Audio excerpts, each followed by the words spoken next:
বাসা থেকে বের হচ্ছেন, আপনার পাঞ্জাবিটা একটু আটকে গেছে, আপনি স্ত্রী বলছে একটু বসে যান, অমঙ্গল হতে পারে, বসেন, বাস মুশরিক, শিরক হয়ে গেল। মুসলিম সমাজে রঞ্জ শিরক। এখন রাস্তাঘাটে উঠতে বসতে পেপার পত্রিকা খুললেই শিরক। পেপার খুলবেন রাশিফল, সিংহ রাশি, কন্যা রাশি, দিনটা কেমন যাবে বিশ্বাস করলেই মুশরিক হয়ে যাবে। রাস্তার পাশে টিয়া পাখি দিয়ে ভাগ্য পরীক্ষা করছে, হাতটা দেখে দেন তো ভাই কি আছে, বললেই শিরক হয়ে যাবে।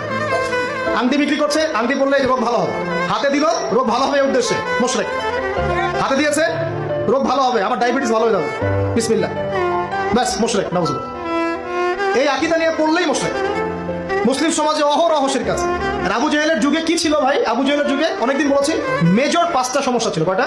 মেজর 5টা, মাইনর সমস্যা অনেক, মেজর 5টা। এক, আবু জাহেলের যুগের বেশিরভাগ মানুষ শিরক করতো। কি করতো ভাই?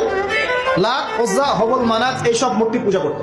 এখন হয়তো মুসলিম সমাজে এটা নাই ঠিকই, কিন্তু মুসলিমরা এখন কবর মাজার পূজা শুরু করেছে, করে নাই? মুসলিমরা এখন